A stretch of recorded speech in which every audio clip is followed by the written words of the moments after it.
I hate this guy. Welcome back to Saranormal Activity. I'm Sarah, and this is normal for me. Johann Hoch never made it to the funerals. By the time the widows that he had murdered were actually having a funeral, he was gone with the wind with all of their worldly possessions. But he did find himself graveside for one of his victims, Miss Caroline Hoch, who in 1898 had already been dead for 3 years. Let's rewind. A body with no organs. 1898, Wheeling, West Virginia. With nothing inside of Caroline Hoch's body to prove that she was poisoned, Johann Hoch could not be charged with murder. And friends, after a year in prison for furniture swindling, he was released in 1900. Reverend Herman Haas and Chicago Police Inspector George Shippey were at a loss of what to do next. But they did catch a break when they received a much anticipated letter from Germany. Finally, the mayor of the town that Hoch claimed to be from in Germany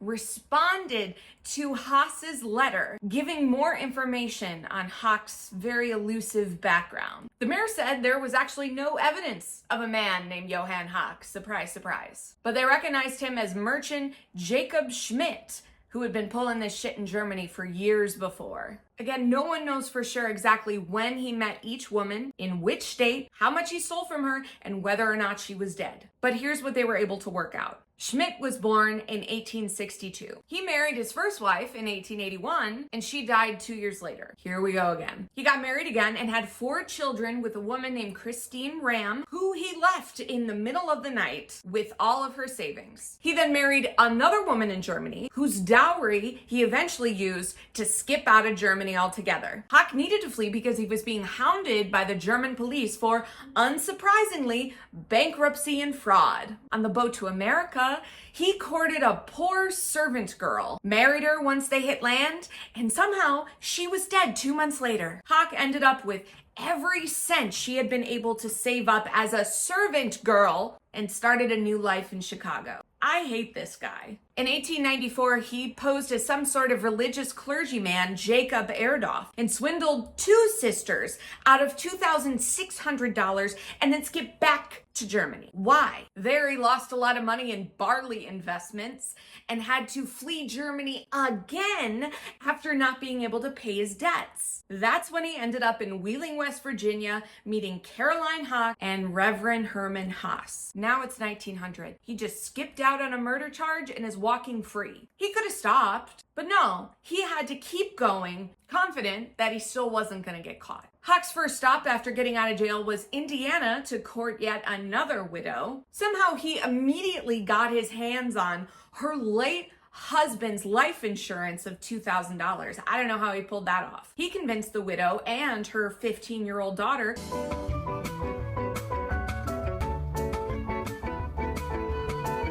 to move back with him to Chicago, which was all well and good until they disappeared 2 months later. And cha-ching, he collected the widow's $1,500 in life savings. 1901, San Francisco, his latest dead wife wasn't even cold before he started courting her daughter. Coincidentally, the daughter had inherited a very successful banking business. This is while he was in the talking stage with a woman in New York, engaged to a woman in St. Louis, and writing love letters to a lady in Chicago. I'm gonna be honest with you, you couldn't guess the next words coming out of my mouth if you tried. Hoch sent out for a mail order course in hypnotism to become a graduate hypnotist. He thought that hypnotism would get even more women under his spell, but he wasn't good at it. The next woman he married saw right through his hypnotist act and refused to take out a big old life insurance policy on herself. Smart lady. And yet mysteriously, she soon fell ill. And thank God, this woman suspected her no-good hypnotist husband. She told Hoch that she better stop getting sick right now, or she was gonna go to a doctor and find out what was really wrong. Get him. Get him. But maybe call the police. You could have called the police. That would have been super chill because he bounced. This one makes me sad. In 1902, Count Otto von Kern of Bavaria said that his rich father in Germany had died, but he didn't have any money to take him and his wife over to claim his birthright inheritance. So if he could just borrow $3,000. Just $3,000. And just to prove that there wasn't anything suspicious happening, because they had maybe known each other less than a month, he showed her his brand new will, saying that he would leave everything to her. Signed, Otto von Kern. She gave him the $3,000 and she never saw him again. In 1903, Hoch traveled to Milwaukee,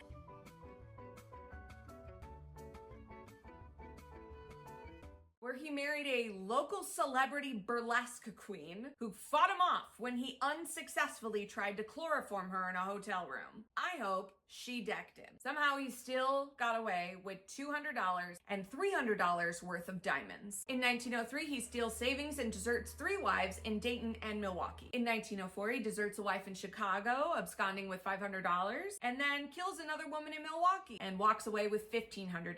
A man named Leo Prager convinces a Chicago woman to buy $1,500 worth of rugs and give him $3,500 to open a furniture store. What is it with this man and furniture? Pops over to Philadelphia to steal from and desert one more wife. And then finally, in November 1904, he returns to Sweet Home Chicago. Hoch obviously loves Chicago, which everyone who comes here does too. So much so that he was accused several times in several newspapers for working alongside H.H. Holmes inside of his murder castle as everything from his assistant to his janitor.